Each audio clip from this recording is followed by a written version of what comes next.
Welcome to Let's Chat, a show where we focus on difference makers. On today's show, we have CEO from We Wednesdays, Catherine Ann Clark. She's going to tell us all about her exciting company and how she helps the community. But before we get to that, I just wanted to let the people know, I hope you're getting out to the Para-Pan Am Games as we, the TDN Network, will be at a private Spoke Club event tonight put on by the Para-Pan Am Games. It's going to be great. There's going to be lots of dignitaries, lots of athletes, and it's just the support of the city. They're really getting behind the Paralympics. You should check it out. Check it out on our website. Wonderful, wonderful athletes, wonderful information. Again, congratulations, Toronto. We're very honored and proud to have the Paralympics here in Toronto, Canada. Okay, let's get started. What I'd like to do now is introduce, again, from We Wednesdays, the CEO, Catherine Ann Clark. Catherine, thanks for being on the show today. Thanks for having me. This is very exciting because we, as a team, I guess, we're supporting it. We're going on a boat cruise. That's right. So before we get to that, let's talk a little bit about your company because I know you have so many dynamic information pieces to share with our viewers and ourselves. So why don't we talk a little bit about the past and how you started the company, and then we can get into the present and then go into the future too. Okay. Well, a number of years ago, I was in the finance business, quite frankly, and I was requested by a young girl from the U of T to help her. She read one of my blogs online, to help her launch a women's empowerment magazine. Okay. Fast forward, 2 years later, that project went to sleep, bottom line. And at that point in time, I'd invested thousands of hours of my time and a number of my associates' time. And we had to take the project forward somewhere. In 2009, I made a really strategic decision in my own life to devote myself and my time 24/7 to this new world of women empowerment. The organization that was started there that We Wednesdays has sprung board from is named A Celebration of Women. What we have created is the first world hub that celebrates women activists and philanthropists with a primary focus on the philanthropy work globally. We have now about 800 women leaders on all continents around the world. Wow. So we're building like the Time magazine for women philanthropists. That's excellent. And these women do everything from A to Z. Each of them have their own cause, whether it be victims of violence, whether it be female mutilation, whether it be just poverty in each country, human trafficking. And then what we've done is created this e-zine to celebrate their lives and their work. So take me through like a scenario of a, I don't want to say a client because they're definitely not a client, probably a friend, right? Sort of thing. So take me through an experience that you've had that you would like to share on a positive note. And then maybe we'll do a negative note sort of thing. So just so our viewers get the sort of the steps. Okay. Well, on a positive note, we acknowledge and we celebrate these women at a celebrationofwomen.org. Okay. In 2011, we got our foundation charity patent approval. So our mission, long-term, is to build safe houses named Celebration House. Oh, okay. Our mission is to educate young women and young girls and empower future women leaders. We also have a heartstring to assisting girls and boys to get freedom from the human trafficking that is going on the planet right now. So very, very serious issues. Yes, and we do many, many collaborations with different organizations, such as even the one that we're going to support on the cruise November 19th. Which is great. Right, which is going to be kind of fun. Yeah.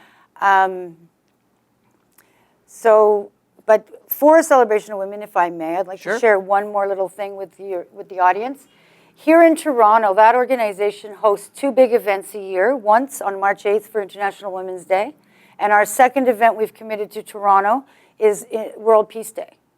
So this year we're going to be hosting our World Peace Day Summit on September 20th. Okay. And the lovely people at the Mississauga Living Arts Center in the RBC Theatre are going to be housing us. Wonderful. We're bringing in the primary, each year we do a film that is about women's empowerment. And this year we were blessed to feature the film named Femme, Women Healing the World. We're going to do a private screening. We also have great speakers that will be there.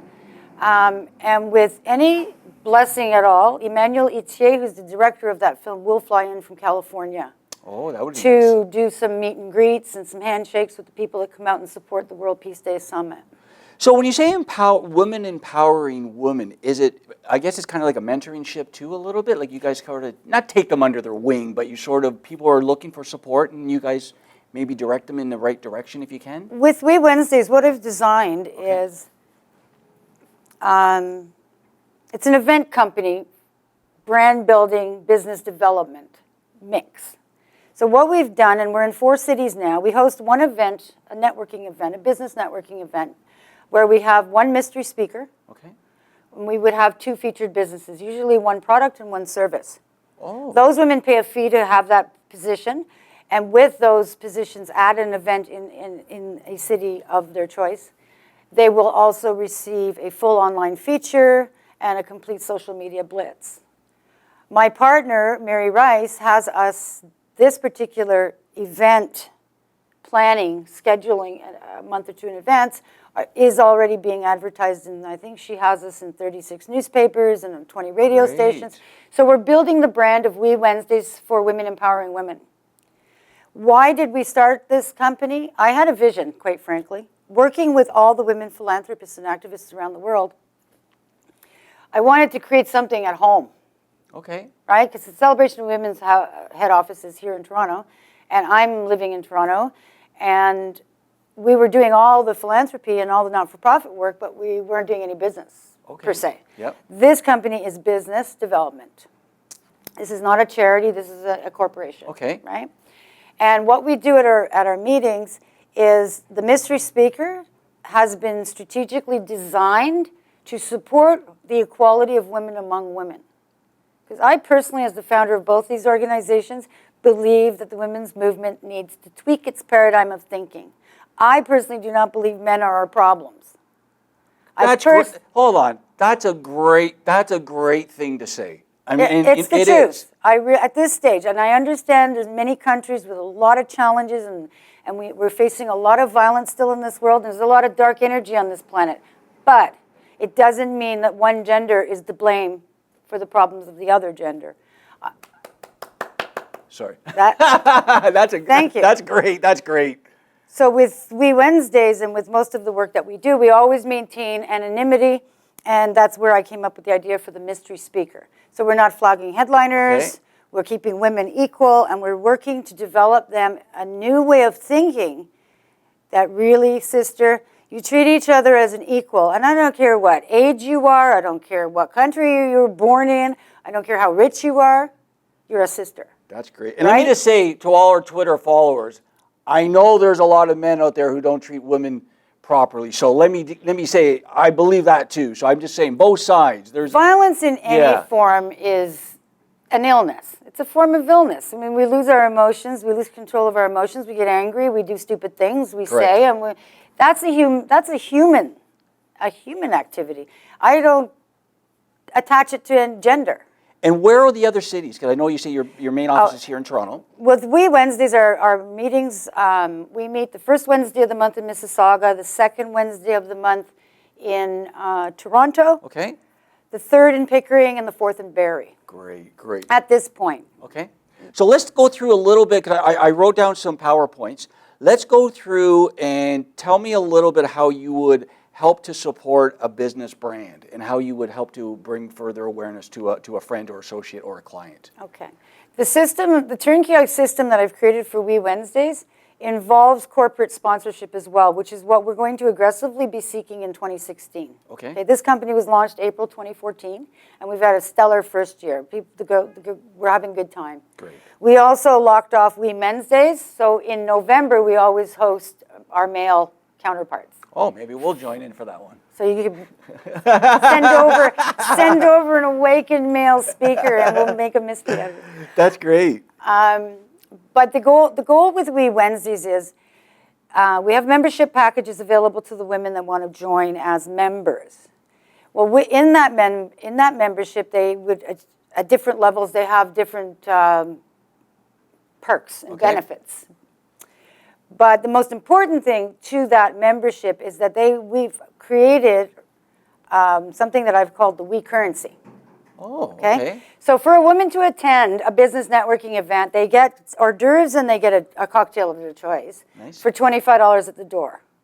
Our vision is we would have corporate attachment. We have corporate advertising packages available to small, medium, any company. Okay. That will cost them hundreds of dollars a month. It's not thousands of dollars a month. But what we do with that, we currency sponsor cash. Okay. Because there has to be cash at the end of the day manifested somewhere. Because the ticket entry costs usually cover the venue partner. Correct. So they get that money. Yep. We want to move money in a circle to benefit our women and help them build their businesses. Because the more money the more success they achieve, the more we will expand, and we will have a sense of accomplishment that our vision is actually serving the purpose it was designed to do. Because if a woman attends a meeting in Toronto, she also gets the benefit of all those other cities. Okay. Because of her feature on the website. Good point. Good point. Okay. Right? So there's a lot of referrals that go on.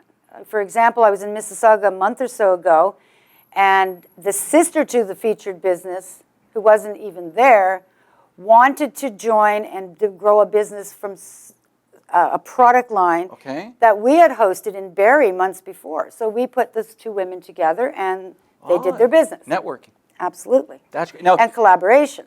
Is there a constant flow of memberships, or is it sort of varies? Or we've introduced the membership recently on the site, but we're aggressively going to push selling it starting the new year. Because we want to get through our summit and some other things. So let's move it ahead and talk a little bit about the platforms and the awareness parts of it. Okay, in what sense? Actually, you know what? Let's hold that thought. Let's take a quick break. And we're going to come back with Catherine Ann Clark from We Wednesdays, the CEO. This is excellent. So tune in, stay tuned, and we'll be back with Let's Chat.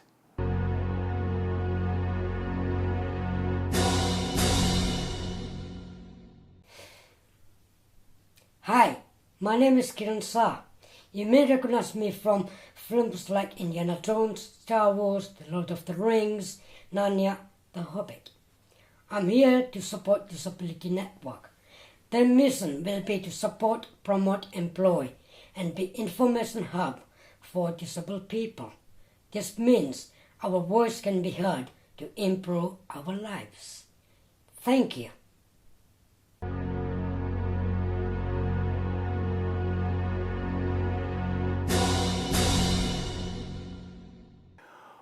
Welcome back to Let's Chat. I'm Jay Stoy, and we're here in the studio with We Wednesdays CEO Catherine Ann Clark, and she is telling us about her fantastic company. This is great information, and I'm sure the ladies out there and the girls are just eating it up. So we want to move a little bit ahead because I know you have an exciting week coming up next week. So tell us all about the cruise. All right. August 19th, We Wednesdays will be hosting a collective cruise for the 4 cities that we're working with, and we have decided that annually, this will be the first annual cruise for the month of August, a month where we do not hold normal meetings. Okay. Okay, so we're going to create this cruise. And being socially and community minded, we wanted to attach some form of not-for-profit or some kind of positive action that's taking place in the GTA. Mm-hmm. And this year, we are supporting an organization that's being launched named SAFE, the SAFE Initiative. Okay. And we're really, really excited about it because this is actually a group of men that got together, and they've created an organization whereby they're going to be able to assist male or female, but as you said, mostly men. Many times it's the women that are displaced in either a really bad divorce or a violent relationship, and they find themselves waking up in a shelter or whatever the case may be. Okay. So what the SAFE Initiative will enable women to do is it'll be like a referral service. They'll have security, actual security people. If the women need to go back to their own home to get their children or to get clothing or to get their wallet or whatever it may be. Okay. They are developing third-party relationships with companies like car mechanics. If a woman is just starting over after a very bad situation, she needs a car fixed to get to work, she can get that done for free. Okay. Clothing operations, et cetera, et cetera. Everything to help with a step up to help these women and or men. Or men. The single parents that are left in the wind. So who are you, so just to tell our viewers, who are you hoping to attend this event next Wednesday? All different types of your clients, associates, the safety people? Yes, we have a plethora of guests that will be attending. It'll be a small affair. I mean, it's the yachts fits 100 people. Okay, that's so it'll be great. relatively intimate, but we will have it filmed. And one of my strong members, her husband, is one of Toronto's really fun, talented jazz saxophone players. Okay. And he wants to join us, and he's bringing a couple of women with him too. So we're going to have music. Oh, we're going to have a real very party. nice. Now let me just ask you, now this is coming from a guy's point of view. Is there going to be a lot of ladies on this boat? You would assume, right? Hear that, guys? And I guess anybody can go, right? Yes. Anybody can go, right? You can buy a ticket. Yeah. On the annual cruise, we always love our Awakened male attendees, guests, but specifically at the August cruise annually, and in November we do welcome the men to join us. That's wonderful. And how did you come up with the cruise idea? To do, like, 'cause that's fun. Yeah, it is fun. Yeah, like hopefully the weather's going to be great. I mean, it's been a wonderful summer, so hopefully it's going to be hot and sunny. And We'll set the intention. We're going to have perfect weather. That's great. Hey, there you go. I love positive thinking, right? Positive thinking. Now, before I do let you go, I know we were talking a little bit off the air about your vision because you're such a visionary person. So tell us where you hopefully to take this company, and then if people want to get information off you too. Okay. Information and to reach me, first of all, is wewednesdays.com. It's real easy. wewednesdays.com. The vision for this organization, for this company, is I've created as well what I refer to as the franchise without the franchise.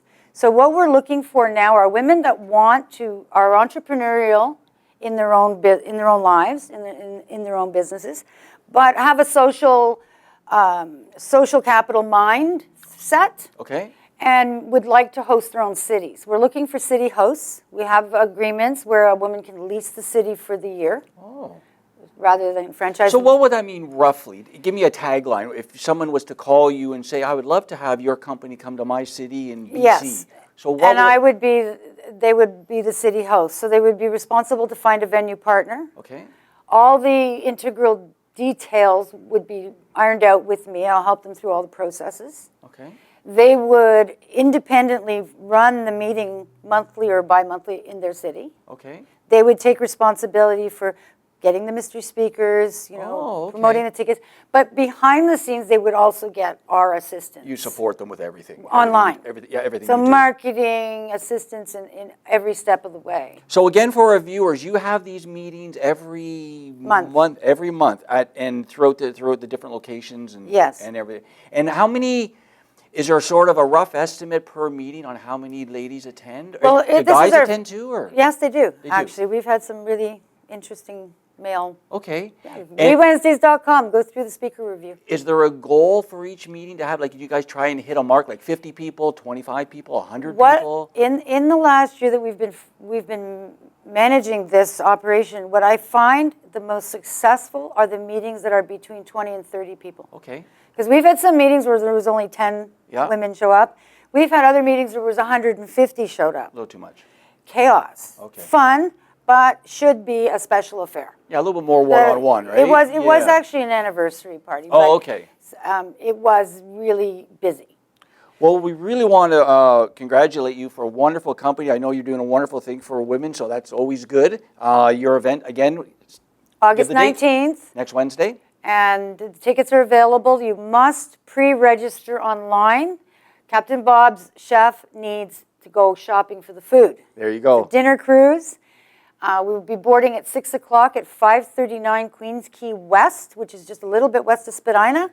Perfect. And it's the yacht that Bob Moran, lovely gentleman, is giving us to use is the Escape TO. Oh, wonderful. Well, that's a beautiful poster. I know that we've been, it's been all over Twitter. We see the advertising, so that's great. So check it out. Again, We Wednesdays. And it's on Lake Ontario for people who watch us worldwide. Lake Ontario in Toronto, Canada, one of the best lakes in the world, one of the best skylines in the world. So again, we are here with CEO of We Wednesdays, Catherine Ann Clark. Catherine, we really want to thank you for being here. All the best. Congratulations on your wonderful company, and hopefully you'll be back. Thank you for having me.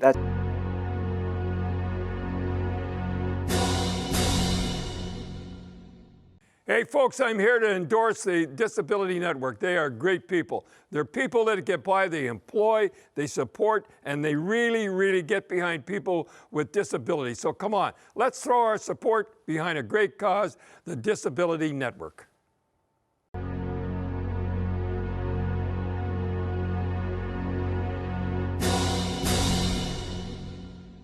I'm your host, Jay Stoyan, and we're here on location with Paralympic wheelchair tennis player Joel Demby. Joel, thanks for coming in today. Great to be here today, Jay. We're very excited to have you. We researched, we read about you, we've been following your career, so this is a treat for us. Why don't we get started? We're going to take a look at the 2012 Paralympics in London, and then we'll go from there. Such a tremendous experience for me. You know, as a kid, aspiring to be a Paralympian was everything. And I started out playing wheelchair tennis when I was 14, and I had a lot of role models as I got into the sport who had been to the Paralympics. And to get to that plateau and get there was an amazing experience. Just to be in the Olympic Stadium with 80,000 people cheering you as you enter with Team Canada was unbelievable. And to share those memories with my parents, family, friends, it was great for all of us. Like you said, you started when you were 14, and then obviously a couple years before you really got into it seriously, because we were talking a little bit off camera. But what was that experience like? Take us through a little bit of the journey all the way up to 2012. Like how you sort of realized, hey, I like tennis. I'm not bad at tennis. I'm pretty good at tennis, and now I'm a ranking Canadian tennis player. So take us through that a little bit. Well, for me, it was sort of a slow progression from the point where I decided to take tennis from the recreational standpoint to a competitive standpoint. There were so many things I wanted to do as a kid, and as I got into being an adult, you know, from going to university to getting my first job to hanging with my friends and being with my family. Those are all things you have to sacrifice to be a competitive athlete in any sport. You know, wheelchair tennis, for example, it can take you around the world, and you play 11 months of the year nonstop. And up until 2010, wheelchair tennis had always been something that I had done sort of in between recreational and competitive, not really serious, but not just nonchalant. So I decided in 2010 that I could probably make the London Paralympics, and that's when I just started my journey to get there. That's amazing. Now, is there a reason that you, I guess, picked tennis as your sport, or?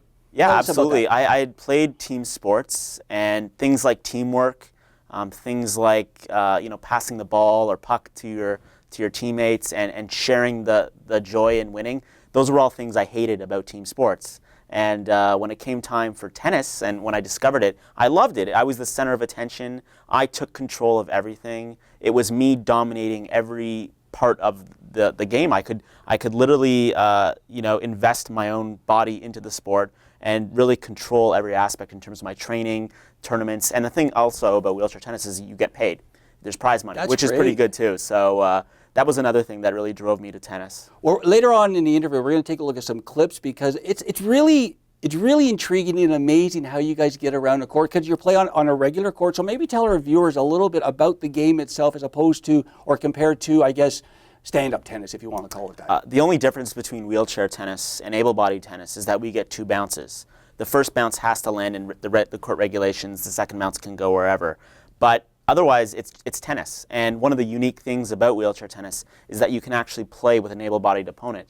I get 2 bounces on my side, and my opponent, yourself, for example, or anyone who's able-bodied, they get 1 bounce. So it was a really cool thing for me growing up as a kid to play wheelchair tennis with my friends who were not in wheelchairs like I was. And it would be a very cool thing to have, because, I mean, when you look at other sports like wheelchair basketball, it's impossible to play with someone who's able-bodied. It's such a difference.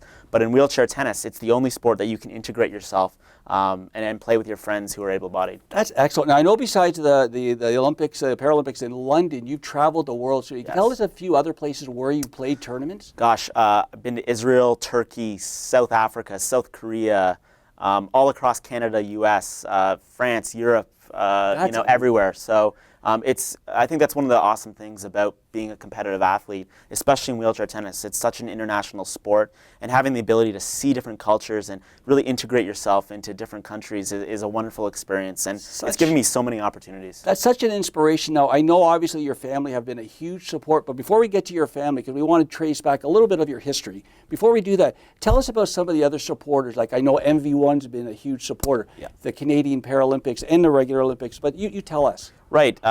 My first big supporter is Tennis Canada. They're our national governing body in terms of sport, and they were totally supportive of me on my quest to get into the Paralympics, funding me to go to Africa and Israel and all these unique places. So Tennis Canada was definitely the main supporter. But in terms of funding and things like that, I'm a carded athlete, so I get Sport Canada funding through Canadian Heritage, which is awesome. Quest for Gold, which is run by the Ontario Lottery and Gaming Commission, and definitely MV1 Canada, which they discovered me on my way to the Olympics, Paralympics rather. They were a huge supporter and continue to support me as I continue my journey. That's excellent. Can you tell our audience members, and myself actually, a little bit of the association with Paralympics and the Olympics, and some of the interaction you have with some of the athletes, how it's been? Well, the interaction, I mean, we, at the Paralympics, the Olympics are over. So the Paralympics took place like 3 weeks after the Olympics closed. But from a media standpoint and from a parade and all these other things, that's really the time you get to interact with the Olympic athletes. And from my perspective, getting to meet a childhood hero, Simon Whitfield, who won the gold medal in triathlon in 2000 in Sydney, was one of the pinnacle moments in terms of meeting athletes, and that was a tremendous opportunity. And I met him at the Toronto parade there, and I got to meet a lot of other icons from previous Olympics as well. So what I'd like to touch on a little bit is your interaction with the fans. I bet you they are just blown away with your ability and just like everything that surrounds being a tennis player. It's like, tell us about a little bit of that. I think the common interaction I have when people see wheelchair tennis is, first, they're blown away, and that's an awesome thing to see in terms of fans. But I think they don't know enough about the sport. So from my perspective, and I think a lot of Paralympians are, where we stand is to educate people and really get them to understand about sports like wheelchair tennis and things like that. So I think that's really important to sort of educate people that we are athletes. This is competitive. We get drug tested. This isn't for fun. So I think that's my main interaction with regards to spectators and anyone, just to tell them about the sport as much as you can. That's great. Now, before we get, because I want to track back your history, but before we do that, tell our viewers a little bit, some of the accomplishments and some of the awards and trophies that you've won over the years. Well, in the last few years, I've primarily won the awards, which has been kind of nice. In 2011, I was named the Canadian Wheelchair Athlete of the Year by the Canadian Wheelchair Sports Association, and that was a great honor because that wasn't just athletes from wheelchair tennis; it was from wheelchair basketball, it was from wheelchair athletics. That was a real cool honor. Also getting the Athlete of the Year from Tennis Canada in 2011 and 2012, awesome. And just this past summer, I was in Israel to compete in the Maccabi Games and won 2 silvers there. So no, you don't play for the awards. Having said that, it's kind of nice. Obviously. So let's take it back, and maybe you can tell our viewers about like your situation and how you sort of grown with it, and just how you deal with it, along with your family support and everything. So take us through that a little bit. Well, I was born with a benign tumor on my spine, and the doctors had to remove it in order to get rid of it, basically. And the surgery and I guess the tumor caused spinal damage at a very early age. It also caused scoliosis, and I lost a kidney, muscle, and a lot of other things. So, at an early age, I knew, growing up, okay, this isn't how I'm going to do things. I'm not going to walk like everyone else. So I got my first wheelchair when I was 6. I was using a walker even before that. So at a very early age, I was using a wheelchair, and that was normal for me. That was how I grew up. That's great. We're sitting down here with Paralympic wheelchair tennis player Joel drumBeat. What a great interview, an inspirational person he is. Speaking of inspirations, tell us also, because you are a professional speaker, so tell us a little bit about what you do with that. Well, I think